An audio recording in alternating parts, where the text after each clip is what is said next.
السلام علیکم ورحمۃ اللہ وبرکاتہ۔ گواہی دینا یعنی گواہ بننا یہ فرض کفایہ ہے۔ آپ کو کوئی بندہ کہتا ہے کہ بھئی آؤ میرے معاملے کے اندر گواہ بن جاؤ، آپ کی مرضی آپ جاؤ یا نہ جاؤ، لیکن اگر آپ ایک دفعہ گواہ بن گئے پھر اس کو ضرورت پڑی اور اس نے آپ کو بلایا کہ بھئی آ کے وہ گواہی دو جس پر میں نے تمہیں گواہ بنایا تھا، پھر آپ پر جانا لازم ہے، پھر فرض ہو گیا۔ اس پہ آپ اگر عذر پیش کرتے ہیں کہ جی میرے پاس وقت نہیں ہے، میں نہیں جا سکتا، یہ وہ، تو یہ ٹھیک نہیں ہے۔ پہلے گواہی جب آپ کو وہ کہہ رہا تھا کہ گواہ بنو، آپ کی مرضی نہ بنتے، لیکن بعد میں جب گواہ بن گئے پھر گواہی دینا لازم ہے۔ اور بعض دفعہ ایسے ہوتا ہے کہ آپ پر گواہ بننا بھی لازم ہو جاتا ہے۔ وہ کیسے؟ وہ اس صورت کے اندر ہے کہ جب متبادل گواہ موجود نہ ہو، کوئی اور بندہ ہے ہی نہیں، آپ ہی ہیں، پھر آپ پر لازم ہے گواہ بننا۔ تو یہ دین اسلام ہے، یہ خیر خواہی سکھاتا ہے کہ تم خیر کے کاموں کے اندر ایک دوسرے کے گواہ بنو اور پھر اس گواہی کو دو بھی۔ لیکن آج معاملہ اس کے برعکس ہے، جن کو گواہی کے لیے طلب کیا جاتا ہے وہ آتے نہیں، اور جو آتے ہیں وہ جھوٹے گواہ ہوتے ہیں۔ وَلَا تَسْأَمُوا أَن تَكْتُبُوهُ صَغِيرًا أَوْ كَبِيرًا إِلَىٰ أَجَلِهِ، اور تم چھوٹی چیز ہو یا بڑی چیز ہو، یعنی ادھار کا معاملہ چھوٹا ہے یا بڑا ہے، اس کو لکھنے میں اکتاہٹ محسوس نہ کرو۔ بلکہ ایک حدیث کے اندر آتا ہے، اللہ کے نبی صلی اللہ علیہ وسلم نے فرمایا کہ 3 بندے ایسے ہیں کہ جن کی دعا اللہ تعالیٰ سنتا ہی نہیں۔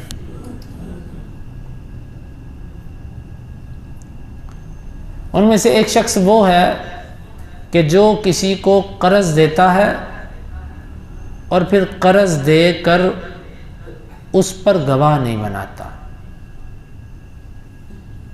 گواہ نہیں بناتا۔ حدیث کے لفظ ہیں واضح کہ اللہ تعالیٰ اس کی دعا نہیں سنتا۔ اس کی وجہ یہ ہے کہ پہلے اس نے زیادتی کی، اس نے گواہ نہیں بنائے، اور اب بعد کے اندر وہ ایسے بندے کو دیے تھے کہ اب وہ گواہ طلب کرتا ہے اور اس کے پاس گواہ کوئی نہیں ہے۔ تو ہمیشہ ان معاملات کو لکھ لینا بہتر ہوتا ہے، لیکن میں نے عرض کی تھی کہ لکھنا فرض نہیں ہے۔ دلیل خزیمہ رضی اللہ عنہ کا گواہی دینا اللہ کے نبی صلی اللہ علیہ وسلم کے گھوڑے کی خریداری کی، وہ دلیل ہے، فرض نہیں ہے۔ لیکن عام طور پر جب اجنبی سے معاملات کیے جائیں یا کسی غیر معتمد انسان سے معاملات کیے جائیں تو پھر اس سے ضرور لکھ لینا چاہیے، تاکہ بعد کے اندر معاملات بگڑے نہ۔ جس پر آپ کو 100% یقین ہے کہ اس بندے کو کسی کا مال ہضم ہی نہیں ہوتا، کہ یہ انشاءاللہ یہ ضرور کرے گا واپس، تو ایسے بندے سے اگر آپ اعتماد کی بنیاد پہ نہیں لکھتے تو ٹھیک ہے، باقی عمومی طور پر لکھنا چاہیے۔ تم اس بات سے مت اکتاؤ کہ تم اس کو لکھو، وہ چھوٹی چیز ہو کہ بڑی ہو، اس کی مقرر مدت تک لکھیے۔ یہ آپ یوں سمجھ لیجئے کہ یہ کاروبار کے آداب سکھائے جا رہے ہیں، لین دین کے معاملات سکھائے جا رہے ہیں کہ چھوٹی سے چھوٹی چیز کو لکھ لو جو قرض جا رہی ہے، تاکہ یاد رہے بعد میں۔ ذالکم اقسط عند اللہ، یہ بات اللہ کے ہاں زیادہ انصاف والی ہے۔ کون سی؟ لکھ لینا۔ یہ بڑے عدل اور انصاف کی بات ہے، کل کو کوئی کسی کے اوپر غلط دعویٰ نہیں کر سکتا، اس لیے انصاف ہے۔ وَأَقْوَمُ لِلشَّهَادَةِ، اور گواہی کے اعتبار سے سب سے زیادہ مضبوط چیز ہے۔ جب ایک بندہ کہتا ہے کہ میں نے آپ سے پیسے نہیں لیے، بندہ جب اس کو اس کا لکھا ہوا دکھائے گا، اس پر دستخط دکھائے گا، تو یہ اقوم للشہادہ ہے، سب سے مضبوط گواہی۔ کیونکہ بعض دفعہ انسان بھول جاتا ہے، ایک بندہ ایک چیز کا انکار کرتا ہے اور وہ یقین سے قسم کھا کے انکار کرتا ہے، لیکن ہوتا کیا ہے، جب وہ انکار کرتا ہے نا تو وہ بھولا ہوتا ہے، لیکن جب اس کو دکھایا جاتا ہے پھر اس کو یاد آ جاتا ہے، ہاں یہ واقعتاً ہوا تھا ایسا معاملہ۔ تو سب سے زیادہ مضبوط گواہی وہ ہوتی ہے جو اس کی تحریر، اس کا لکھا ہوا اور اس کے دستخط کے ساتھ پیش کیا جائے۔ وَأَدْنَا اللہ ترتابو، اور یہ لکھنے کے 3 فائدے ذکر کیے۔ اللہ کے ہاں انصاف والا ہے، گواہی کے اعتبار سے سب سے مضبوط گواہی ہے، اور تیسری چیز وَأَدْنَا اللہ ترتابو، اور زیادہ لائق ہے لکھنا کہ اس سے تم شک میں واقع نہیں ہوگے۔ ظاہر بات ہے جب بندہ لکھتا نہیں پھر شک میں پڑ جاتا ہے، پتہ نہیں اتنے تھے کہ اتنے تھے، تاریخ کون سی طے ہوئی تھی۔ تو جب تم لکھ لو گے پھر تم شک بھی نہیں کرو گے۔ تو یہ سب فوائد اللہ تعالیٰ نے لکھنے کے ذکر کیے، اور یہ بات حقیقت ہے کہ کاروبار کے اندر وہی تاجر اکثر کامیاب ہوتے ہیں جو اپنی لکھت پڑھت کے معاملات کو پورا رکھتے ہیں، اور جو لوگ ان معاملات کے اندر کاہلی اور سستی کا مظاہرہ کرتے ہیں ان کے معاملات میں بڑی خراب۔ ہاں اگر کوئی ایسی دکان ہے کہ جس پہ بندے کا سارا معاملہ ہی کیش پر ہے، ادھار کا معاملہ ہی کچھ نہیں ہے، خریداریاں بھی ساری اس کی کیش پر ہیں، ادھار کا معاملہ ہی کچھ نہیں، ٹھیک ہے، اس کے معاملات کچھ اور ہیں۔ بصورت دیگر کاروبار کے اندر بھی یہ ایک راز ہے کہ جو بندہ لکھتا ہے، لکھت پڑھت کے اندر جو تاجر کھڑا ہے وہ بندہ اپنی تجارت کے اندر کامیاب ہے۔ الا ان تکون تجارتا حاضرتا تدیرونها بینکم فلیس علیکم جناح الا تکتبوها، ہاں اگر تجارت نقد بنقد ہو رہی ہے، ایک ہاتھ دو پھر نہ لکھو تو کوئی عرض نہیں، لیکن اس پر بھی گواہ بنا لینا بہتر ہوتا ہے۔ آج کے دور میں پرچی رسید یہ لکھی ہوئی چیز ہوتی ہے، آپ کسی سے بل لیتے ہیں، پرچی لیتے ہیں، یہ سب معاملات اگر کرتے ہیں تو یہ لکھی ہوئی ایک تحریر ہے۔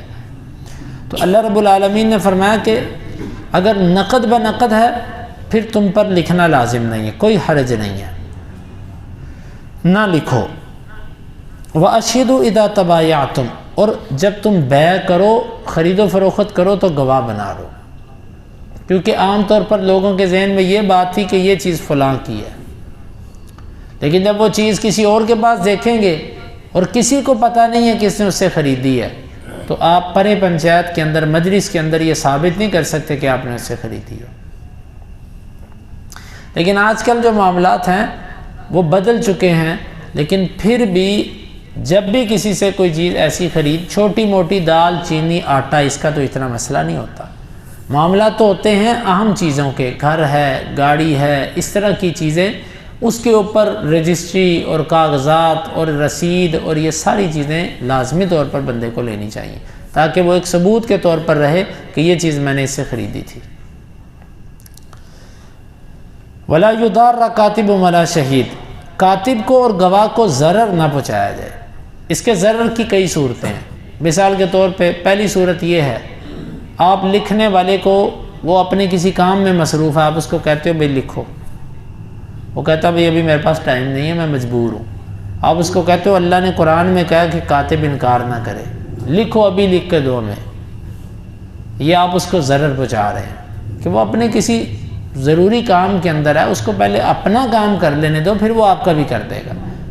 یا اسی طرح گواہ، وہ اپنی کسی مجبوری کے اندر مصروف ہے، آپ اس کو کہتے ہو میرے ساتھ ابھی چلو چل کے گواہی دو، اگر تم نہیں جاتے تو اللہ کے قرآن کے تم منکر بنو گے۔ تو ایسی صورتوں میں کاتب کو، گواہ کو زبردستی اور مجبور کر کے گواہی کی طرف نہ لے جائیں، ان کے لیے آسانی دیکھیں، ایک معنی۔ دوسرا معنی اس کا یہ ہے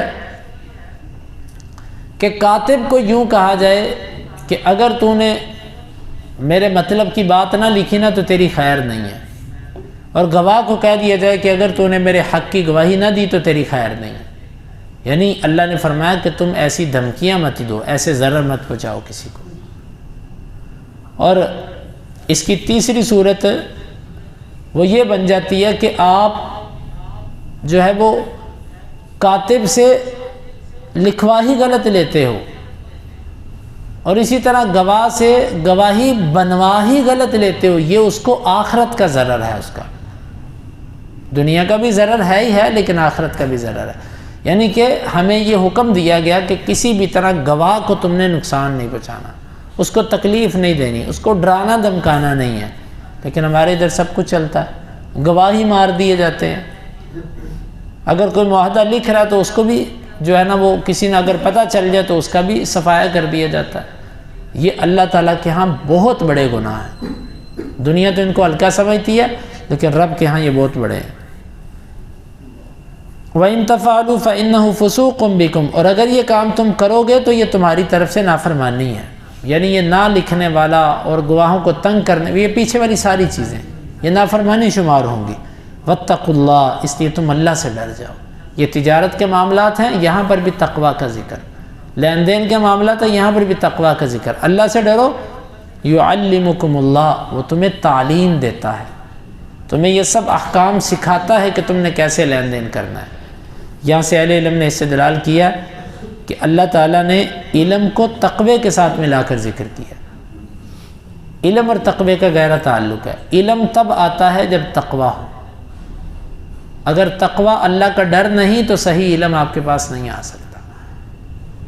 یعنی یوں کہہ لیجئے کہ صحیح علم کے لیے تقوی ضروری ہے۔ صحیح علم کے لیے آپ جتنا اللہ سے ڈرنے والے ہوں گے اتنا آپ کو نافع علم ملے گا، اور جب آپ کے اندر تقوی نہیں ہے پھر آپ کے پاس علم بھی نہیں آ سکتا۔